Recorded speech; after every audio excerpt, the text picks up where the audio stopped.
नमस्कार दोस्तों, स्वागत है आपका हमारे इस चैनल पर। तो जैसा कि मैंने कहा था कि जीडीएस टू एमटीएस में क्लासेस लाऊंगा, उसकी प्लेलिस्ट लाऊंगा, तो ये आपके सामने जीडीएस टू एमटीएस की क्लासेस है। ठीक है, तो ये पहली क्लास है और पहली क्लास में हम सिर्फ जनरल इन्फॉर्मेशन देखने वाले हैं। और आपको अगर जीडीएस टू एमटीएस का सिलेबस देखना है तो वो मैंने ऑलरेडी एक स्पेशल वीडियो में एक्सप्लेन कर दिया है। उसकी लिंक जो है वो मैं आपको डिस्क्रिप्शन में प्रोवाइड कर दूंगा, पहले जाके वो देख लीजिए क्योंकि सिलेबस क्लियर होना चाहिए कि सिलेबस में क्या क्या पढ़ना है। तो स्टार्टिंग में हम ये क्लास 1 है जिसमें हम पढ़ने वाले हैं post office information and history of postal department. थोड़ी जानकारी होनी चाहिए पोस्ट ऑफिस के बारे में, डायरेक्ट नहीं पढ़ सकते ना अपन, ज़्यादा डीप में नहीं जा सकते, लेकिन ओवरऑल इन्फॉर्मेशन पोस्ट ऑफिस क्या था, कहाँ से चालू हुई पोस्ट ऑफिस की कहानी, ये सब पढ़ना बहुत ज़रूरी है। तो सिर्फ ओवरऑल हम देखते हैं आज के इस पहली क्लास में, छोटी सी क्लास रहेगी जिसमें हम सिर्फ ओवरऑल देखेंगे कि पोस्ट ऑफिस का क्या है करके। ठीक है, तो आइए शुरू करते हैं। तो government of India mechanism for providing postal services and courier services, that is post office. Okay, तो पोस्ट ऑफिस की यहाँ पे डेफिनेशन बताई गई है कि पोस्ट ऑफिस क्या है। Government of India mechanism for providing postal services and courier services. ठीक है, गवर्नमेंट ऑफ इंडिया की मैकेनिज्म जो मतलब पोस्टल सर्विसेज और कुरियर सर्विसेज प्रोवाइड करने की जो मैकेनिज्म है उसी को पोस्ट ऑफिस कहा जाता है। ठीक है, ये पोस्ट ऑफिस की सिंपल डेफिनेशन है। उसके बाद देखते हैं कि the India post and telegraph department comes under the administrative control of the union ministry of communications and ranks second among the corporation providing the most employment. ठीक है, जो इंडिया पोस्ट है और टेलीग्राफ डिपार्टमेंट है, ये किसकी ministry के under आता है? तो ये आता है यूनियन मिनिस्ट्री ऑफ कम्युनिकेशंस। ठीक है, तो ये सवाल पूछ सकता है कि आपको ये किसके मिनिस्ट्री के अंदर आता है अपना पोस्ट ऑफिस, तो वो आता है union ministry of communication and rank second. ठीक है, तो ये सेकंड रैंक करता है एम्प्लॉयमेंट जनरेट करने में। ठीक है, और आपको अभी सवाल पूछेगा कि फर्स्ट पे कौन है, तो फर्स्ट पे है रेलवे। कौन है भाई साहब? Railway.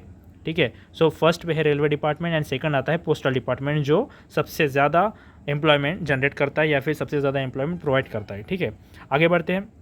The Secretary of Post and Telegraphs Department holds both the post of Director General of Post and Telegraphs and Chairman of the Post and Telegraph Board। ठीक है, तो ये है सिर्फ यहाँ पे पोस्ट बताई गई है कि पोस्ट कौन होल्ड करता है, तो वो पोस्ट होल्ड करते हैं DGP, that is director general of post and telegraphs and chairman of the post and telegraphs board. ठीक है, उसके बाद ये सेक्रेटरी ऑफ पोस्ट के बारे में बताया गया है। ठीक है, उसके बाद as on March 31, 1981 8.52 lakh people were working with this board. ठीक है, 1981 में मार्च 31 तक 8,52,000 लोग इस बोर्ड के साथ काम कर रहे थे, यानी कि post office and telegraph board के साथ काम कर रहे थे। सोचो 1981 की बात है और इतने बड़े पैमाने पे लोग यहाँ पे काम कर रहे थे। आगे बढ़ते हैं, अब देखते हैं हिस्ट्री ऑफ पोस्टल डिपार्टमेंट। अब हिस्ट्री क्या है इन इंडिया इन 66। ठीक है, Lord Clive started a postal service for government purposes only. ठीक है, तो आप साइड में देख रहे होंगे ये लॉर्ड क्लाइव है जिनकी इमेज देख रहे होंगे। तो इन्होंने पोस्टल सर्विस जो है वो इंडिया में स्टार्ट की गई थी, इंडिया में स्टार्ट किया था इन्होंने, कहाँ पे? 1766 में, और सिर्फ वो गवर्नमेंट पर्पज़ के लिए थी। ठीक है ना, ये लोगों के लिए नहीं थी, सिर्फ गवर्नमेंट पर्पज़ के लिए उन्होंने लाया था। ठीक है, उसके बाद the modern postal services was open to the public in 1837। उसके बाद जाके कहीं 1837 में ये सर्विस जो है वो पब्लिक कर दी गई। उसके बाद the first postage stamp, that is postal stamp. अब आपको पता ही होगा, जो काम कर रहे हैं जीडीएस में ऑलरेडी पता होगा पोस्टल स्टैम्प क्या होता है। ठीक है, the first postage stamp, postal stamp was issued in Karachi. वो कराची में इशू किया गया था पहला जो है postal stamp. However it was limited to Sindh province only, और वो सिंध प्रोविंस के लिए सिर्फ लिमिटेड था। और यहाँ पे जो साइड में देख रहे हैं आप पेनी, पोस्टेज 1 पेनी, ये जो है पूरे वर्ल्ड का, ठीक है ना, ये पूरे वर्ल्ड का बता रहा हूँ, ये पहला पोस्टेज स्टैम्प है। एंड ये आज़ाद हिंद, मतलब पूरा जब अपना भारत देश जो है इंडिपेंडेंट हुआ था, जब आज़ाद हुआ था, तो ये पहला पोस्टेज स्टैम्प है। ठीक है, जो है कराची का, ये मुझे इसकी इमेज नहीं मिली किसी गूगल में मैंने सर्च किया इसके बारे में, जो कराची में इशू किया गया था, इसकी इमेज नहीं मिली, इसलिए मैंने ये 2 लगाए हैं। ये जो है वो वर्ल्ड का फर्स्ट है और ये जो है अपने इंडिया का इंडिपेंडेंट फर्स्ट है। आइए आगे देखते हैं। The postal department was established in 1854. Around 700 post offices were functioning in the country by that time. जब 1854 में इस्टेब्लिश हुआ था पोस्टल डिपार्टमेंट, तब 700 पोस्ट ऑफिस वहाँ फंक्शन कर रहे थे एट दैट टाइम। धनप्रेष सेवा यानी कि मनी ऑर्डर सर्विस जो अभी भी चल रही है, आपको पता होगा धनप्रेष सेवा, उसको धनप्रेष सेवा कहा जाता है, यानी कि एमओ सर्विस मनी स्टार्ट, ये 1880 में स्टार्ट हुई। The year 1882 must be regarded as the most important year in the career of Indian post offices. 1882 एक ऐसा साल था जो कि बहुत इंपॉर्टेंट साल था पोस्ट ऑफिस के लिए, पोस्ट ऑफिस के करियर के लिए। तो ये क्यों था, आइए आगे बढ़ते हैं और आगे जानते हैं। Because in that year post office saving bank started working all over the country. और यहाँ पे पोस्ट ऑफिस का जो है वो अभी कन्वर्जन हो रहा था, अभी तो सिर्फ पार्सल और कुरियर के लिए था, लेकिन अब सेविंग बैंक भी आ गया था और वो वर्क कर रहा था all over the country. In 1983 the department of post and telegraphs of India started celebrating the sanitary of post office saving bank. यानी कि 1983 को अब 100 साल पूरे हो गए थे जब ये एज अ बैंक वर्क कर रहा था, सेविंग बैंक वर्क कर रहा था, post office saving bank work कर रहा था। तो इसकी खुशी थी कि इसको 100 साल पूरे हो गए थे। उसके बाद जानते हैं railway postal services and air postal services were started in 1907 and 1911 respectively. ये पूछ सकता है सवाल, ये आपके इसमें आ सकता है GDS to MTS में, बहुत ही इजी सवाल है ये कि रेलवे पोस्टल सर्विसेज कब स्टार्ट की गई थी। तो ये स्टार्ट की थी 1907 यानी कि 1907 में, और एयर पोस्टल सर्विस जो है वो 1911 में स्टार्ट की गई थी।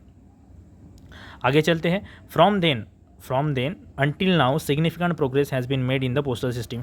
और उसके बाद और अब तक वहाँ पे सिग्निफिकेंट प्रोग्रेस जो है वो ला रहे हैं, जल्दी जल्दी मतलब अपडेटेशन चालू है पूरे सिस्टम में। ठीक है, आगे बढ़ते हैं। Between 1951 and 1981 the number of post offices and satellite offices increased 4-fold while the number of telephones increase 17 times. ठीक है, तो 1951 और 1981 के बीच में पोस्ट ऑफिस तो बढ़े ही, सैटेलाइट ऑफिस तो बढ़े ही, उसके साथ साथ टेलीफोन्स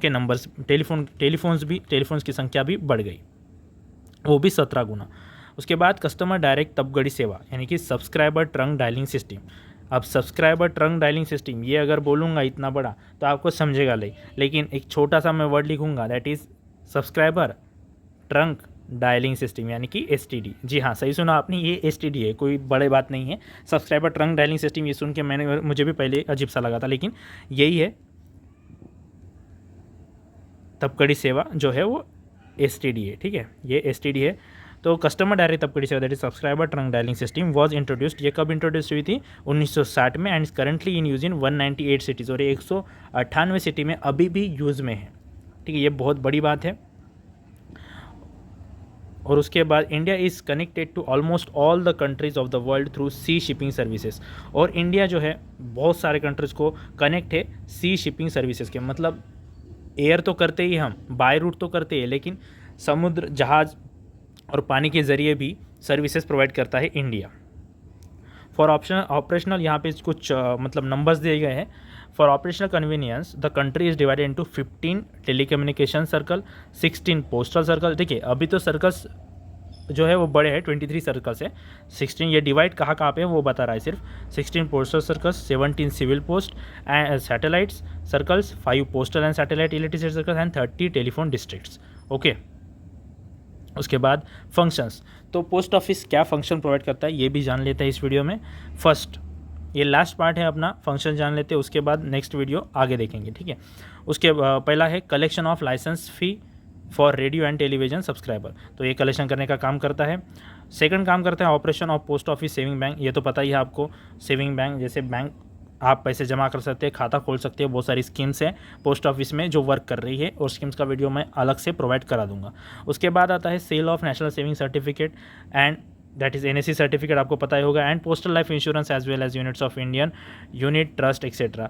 जो आप है NSC certificate, national saving certificate निकाल सकते हैं, इससे PLI निकाल सकते हैं, जैसे कि लाइफ इंश्योरेंस का होता है, LIC होता है आपकी, वैसे ही पोस्टल लाइफ इंश्योरेंस होता है, पोस्ट की LIC होती है। उसके बाद है sale of application forms, income tax form, pass application forms etcetera for examination conducted by staff selection commission from Delhi, Gujarat, Kerala, Maharashtra, north west and Tamil Nadu division. उसके बाद आता है to make provision for private motorist to pay their vehicle tax at certain post office in metropolitan cities. यानी कि metropolitan cities में tax पे करने के लिए किसी और जगह जाने की ज़रूरत नहीं, आप पोस्ट ऑफिस में जाइए, वहाँ पे आपको टैक्स पे करके मिल जाएगा। तो इतनी अच्छी सुविधा जो है वो, इतने अच्छे फंक्शन जो है पोस्ट ऑफिस प्रोवाइड करता है। Thanks for watching this video guys, and this is the first class. ये पहला क्लास था, इसलिए हमने सिर्फ पोस्ट ऑफिस के बारे में जानकारी दी, और अब आगे बढ़ते हैं, अपन सिलेबस के ज़रिए जाते हैं वीडियो को। आप वेट कीजिए, सेकंड वीडियो जल्दी आ जाएगा। Thank you so much for watching this video. Thank you so much guys.